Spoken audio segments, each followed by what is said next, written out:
Hello, hello to all of my crafty people.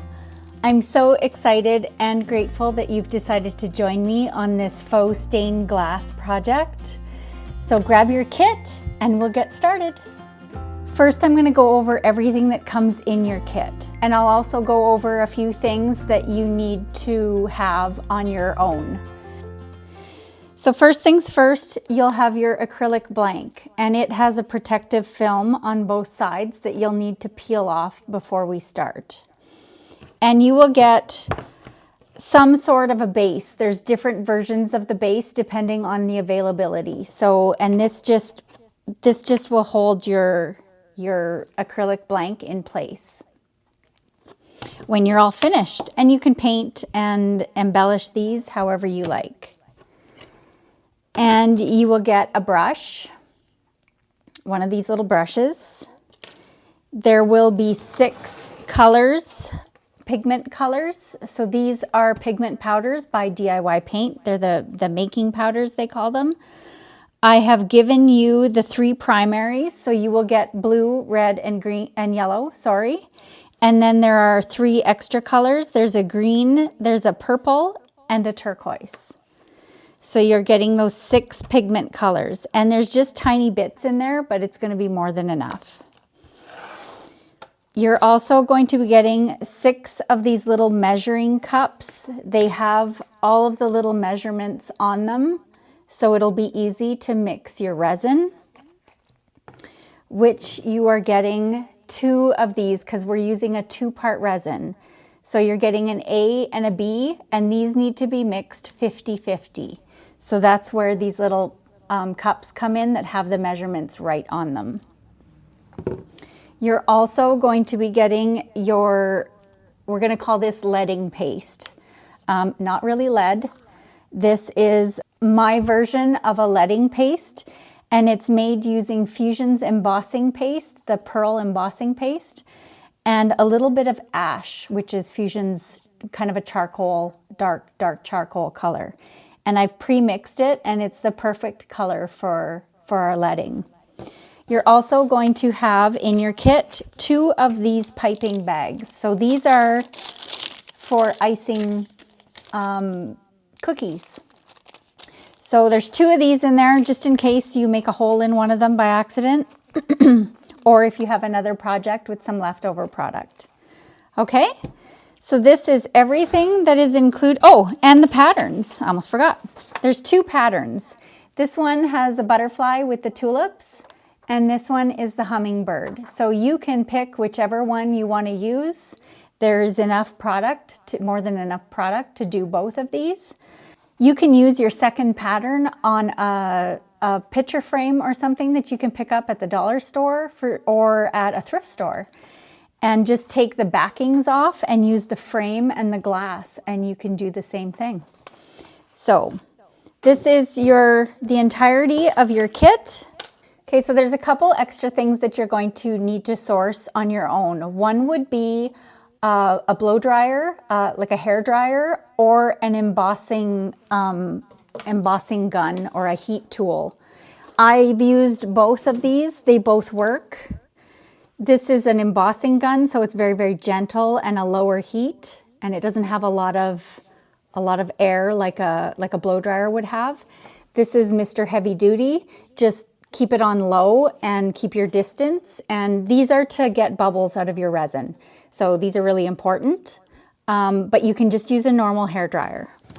So the resin that I've included in your kits is Magic Resin Tabletop Epoxy, and it's a 2-part process. You mix in part A and part B in equal amounts.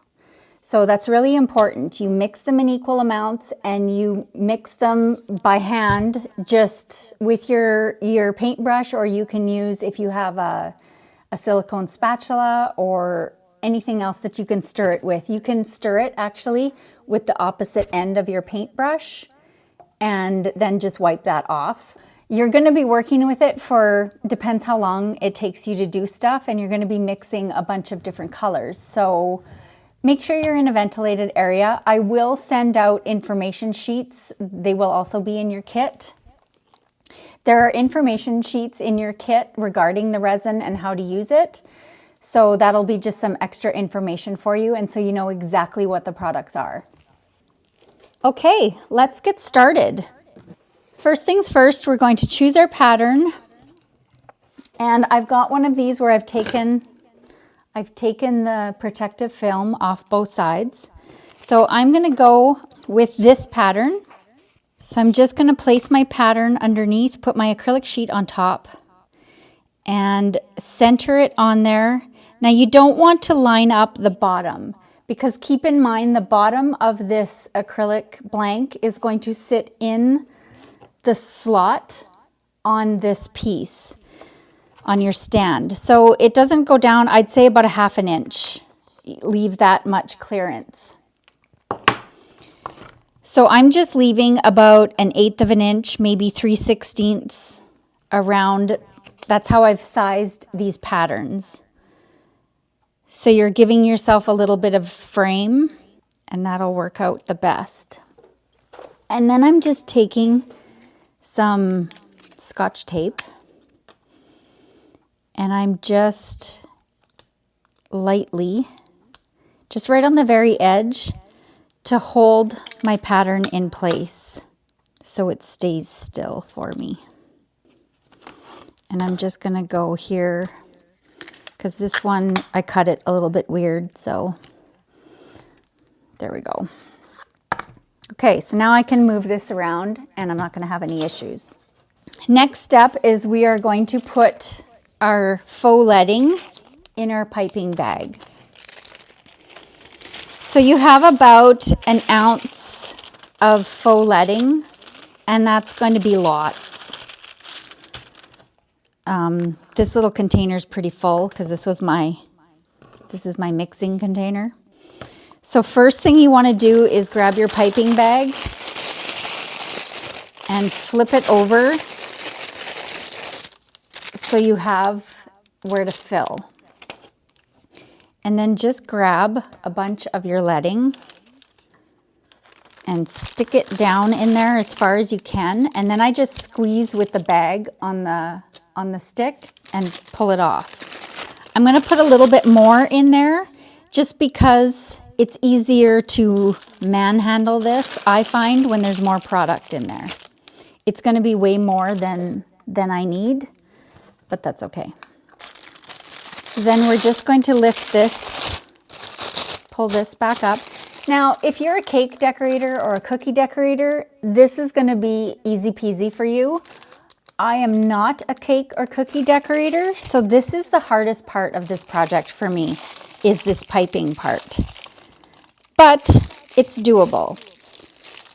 So see how this is just filling with air down here now, because it's got nowhere to go. So now I'm going to take my scissors and cut a hole. So you don't want to cut a really big end off of this. I'm just going to be cutting maybe from the very, very tip back about 1/8 inch.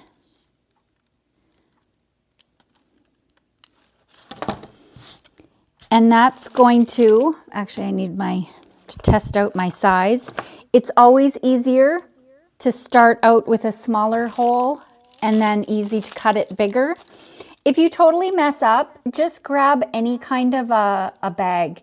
Even the bags that if you purchase recycled decoupage paper from any of us stockists who bag it up for you, those bags work really good too.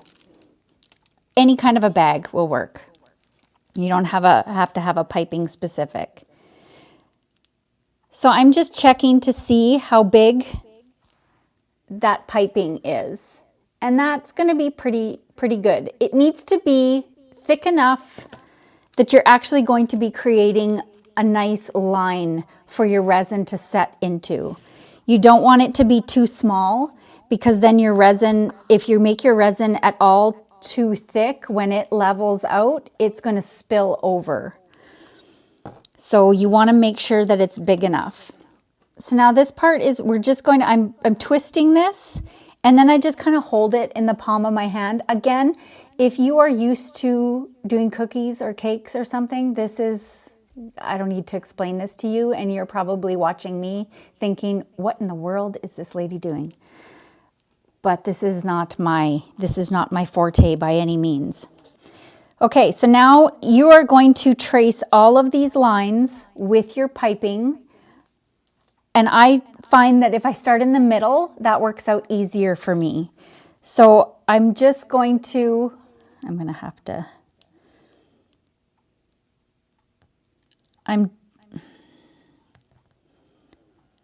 just going to try to glide as smooth as I can, and see how that's all wrinkly and messed up. I'm not going to worry about it. One thing you can do, actually, because my hand is kind of grippy, so I have my cornstarch for when I'm making molds, and I'm just going to put some cornstarch on the side of my hand. It helps, because my grippy, clammy hands apparently make this difficult, because it wants to catch. Okay, so now we're just going to create all these lines. And you also want to make sure that you're not creating any open spots for the resin to leak under, or any thin spots where the resin will go over. And if you make a mess and you have to just kind of clean up the tip,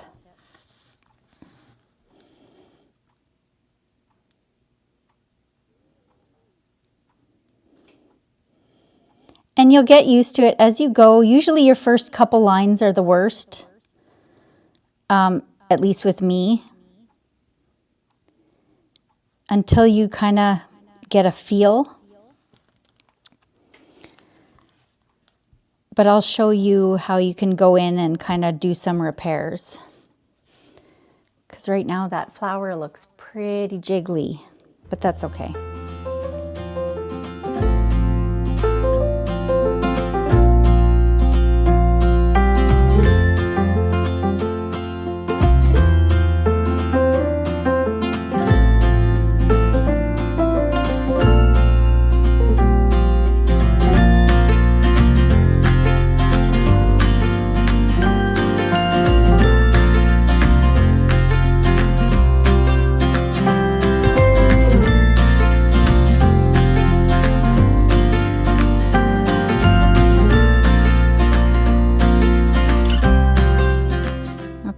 Now, before I do those edges, I'm going to go in with my paintbrush, and I'm just going to tidy up any spots that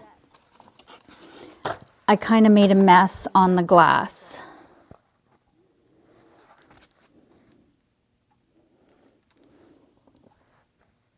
And I'm just using my little paintbrush.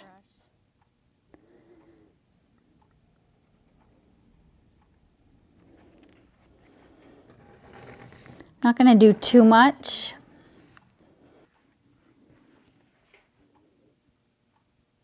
There. Just cleaned up a couple of the really kind of gnarly spots. So now I'm going to go in and do the frame. And for me, instead of trying to do this all in one swoop, because I just can't, I don't have that steady of a hand, I just go in and do piece by piece.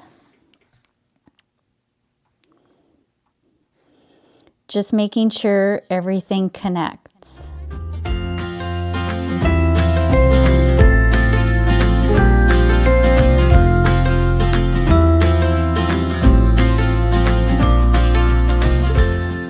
Now, if you really mess something up, you can always go in and wipe it off and start fresh.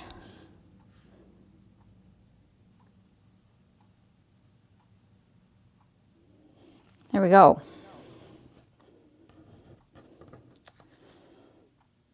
Okay, so there's some wiggly lines, but I'm just going to own it. So now any extras that you have, I just take the bag and I squeeze it back into the container so you can reuse this. You could probably reuse the bag if you're that particular, like if you cleaned it out, because this is all water-based product. But I'm not. I just toss the bag. So see, it doesn't take very much of this to do a whole thing like this. Okay, so now you can either set this aside and let it dry. It takes a few hours, so you would probably want to leave it overnight. But you don't have to let it dry. You just have to be super careful if you don't. So I'm just going to steamroll ahead, and I'm not going to let it dry. And I'm going to hope that I don't mess things up. So first things first, I'm going to do the tulips in a purple color. So I have my resin. You want these resins to be warm. You don't want them to be cold. Only because the A is super duper thick.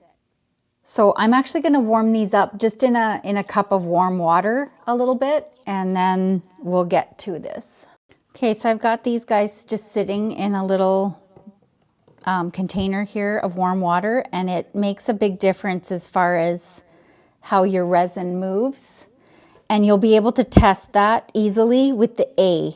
The A is the really thick. A is the epoxy itself. B is the hardener. And the B is fairly liquid, but the A is almost gel-like when it's cool. So the smallest number on here is 2.5 milliliters.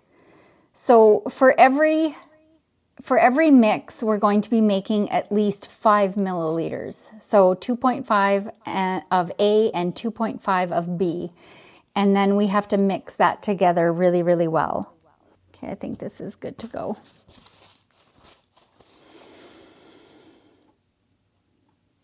So just open and mix in. These are so hard to see. I wish these lines were.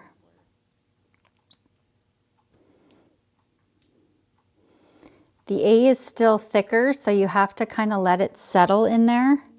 If you find it easier to put the B down first, but however much of one you get in there, you have to put the same amount of the next one.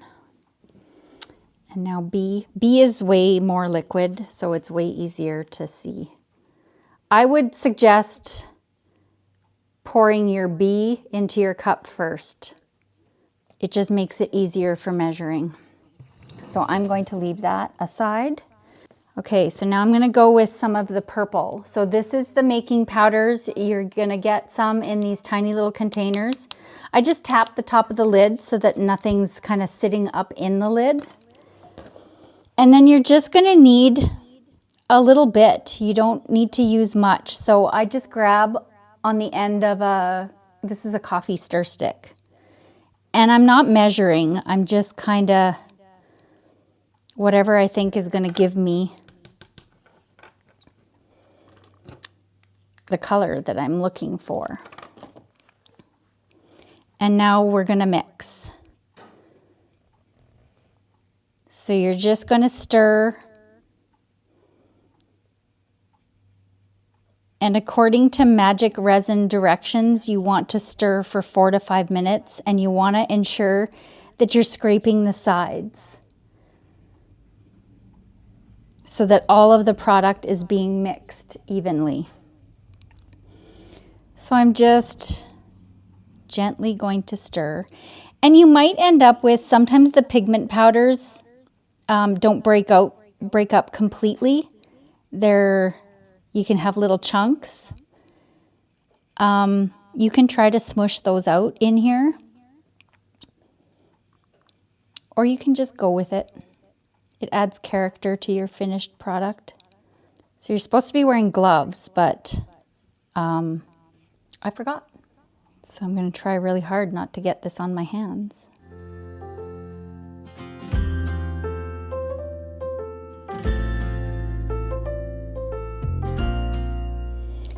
So this is way more than I need. But like I said, the little measuring, if you have a way to measure out equal amounts that are smaller than 2.5 milliliters, use that when you don't need so much. But I don't have anything to measure it out that tiny wee amount.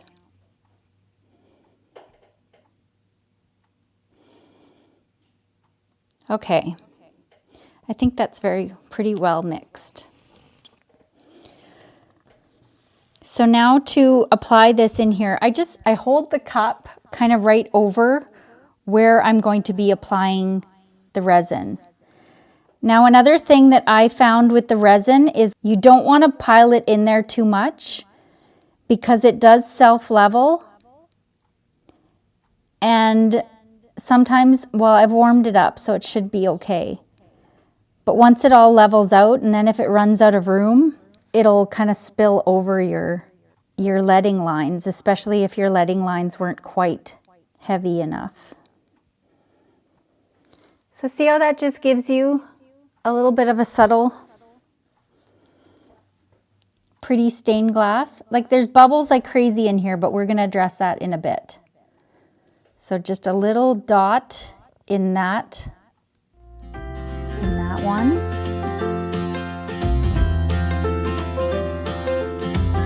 And there's no real measurements for the pigments, so if you find that it's not quite dark enough, you can always add more pigment.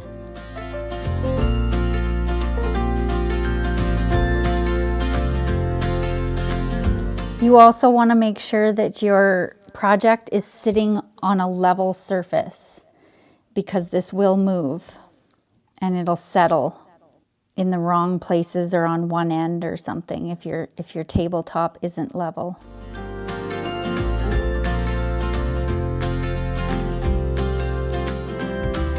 You do have some work time with this resin. You have about 30 minutes before it'll start setting up once you pour it. So you do have some forgiveness kind of in the application here.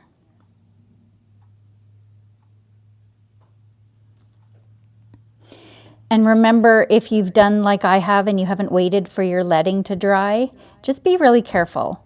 I'm using a really gentle touch here to maneuver this resin where I need it. This is a really skinny one, so gotta be super careful getting it in there. Okay, so see how much extra I have? There's quite a bit in here, but I don't have another project for this, and there's no way to store this once you've mixed it, so it's kind of just an oops. I'm gonna set it aside for now because it's still, just in case I have to touch something up here. And I just use a baby wipe and I clean off my brush. I've used this brush a few times, so it's starting to get kind of mangled. Okay, so now this is where your blow dryer or your embossing tool or your heat gun comes in, because these are, I'm going to try to show you. Actually, I'm just going to try to zoom in to see if you can see the air bubbles. Still can't really see the air bubbles. Okay, there you go. Can you see those little air bubbles in there? I'm going to try to. And I'm just going to take the heat tool. I'm going to zoom you back out. And I'm just going to go over it quickly. And you can actually see them all just popping the surface. The heat brings them all up to the surface almost instantly.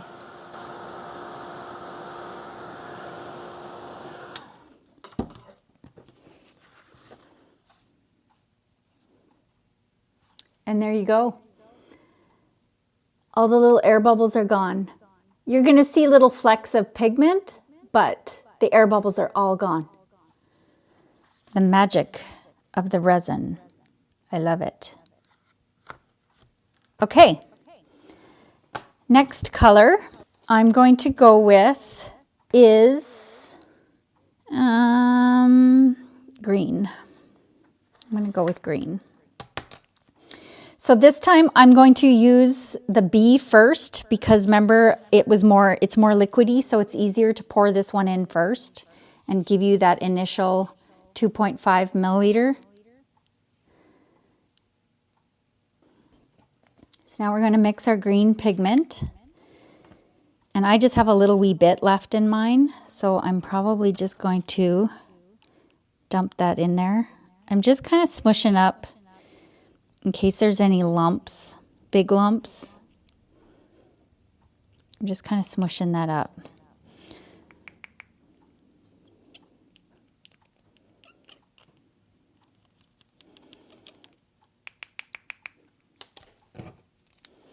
So I just had a tiny wee bit left in this because I've been using it on my experiments. So you'll have more, so you won't want to dump the whole thing in like I just did. And then stir again and make sure you're scraping the sides. You want to really mix thoroughly throughout the whole container. That's probably the leading cause of resins not mixing properly. Well, you basically will have two problems with your resin if it doesn't set. You didn't measure it properly, or you didn't mix it long enough. Really want to make sure you mix it. And please wear gloves if you've got any chance of getting it on your hands. So now we're going to do, you can see the leaves here and the stems. So I'm going to get some in these stems first.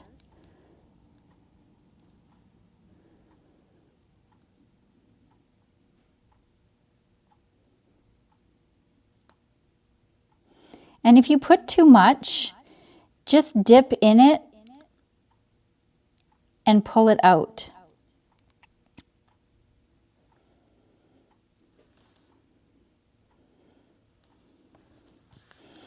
You don't need very much.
So same idea, I'm going to go over this with my heat tool and get rid of those air bubbles.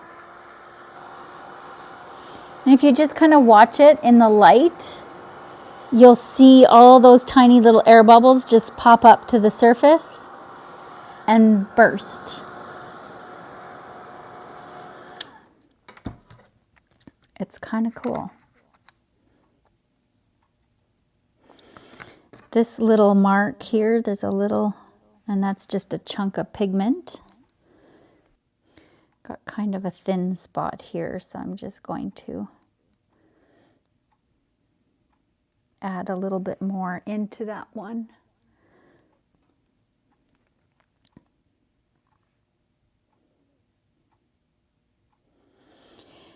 So another thing I should note with this resin is within about 4 hours, if you go and you check it and you see some really thin spots that you'd like to touch up, You can go ahead and mix some more resin and touch those up. After that, if it gets super shiny and cured, you can't touch that up without sanding it first. Otherwise, the resin layers won't stick to each other.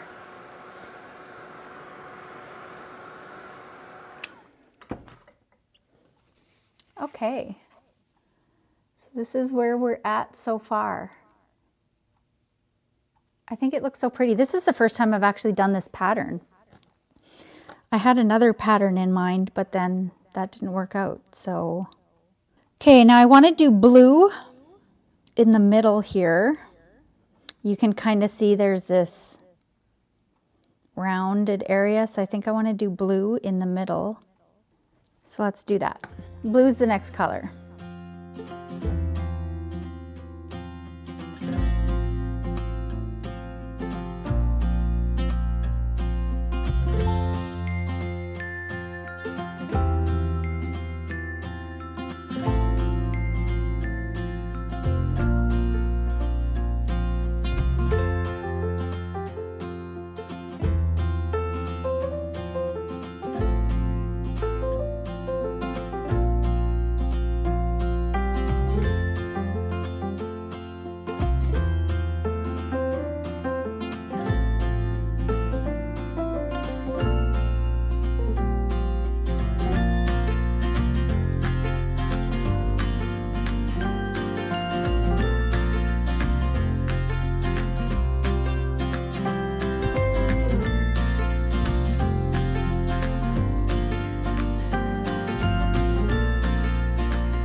So that is it all applied. Now it's just the wait to see it all set and cure. So that'll be an overnight. And then we will see how that all works out. Cool. I like it. I hope you guys are having fun creating yours, and I would love to see them when they're done. So with all of this applied, with all of your stained glass work is done, this is what I have left. So there's 1 ounce in both the A and the B, and the level is sitting just right here. I haven't even used half. So you have more than enough to do another project. And these are like kind of 5x7 size. You will have extra of the leading paste as well, plus your extra bag. And you're for sure gonna have pigment powders left over. So you have enough here to do another similar sized project for sure, maybe more. So like I mentioned earlier, just grab a frame at a thrift store, a pretty little picture frame, or maybe you have one in your stash if you're like me and you have a whole bunch of stuff hoarded in a room or a corner or multiple sheds.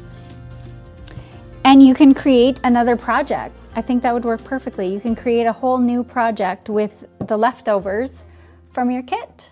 So that's a win. Thank you so much for choosing to purchase this Faux Stained-Glass Kit and joining me on this tutorial. If you find yourself with any questions at all about this process, please don't hesitate to contact me. There are no silly questions.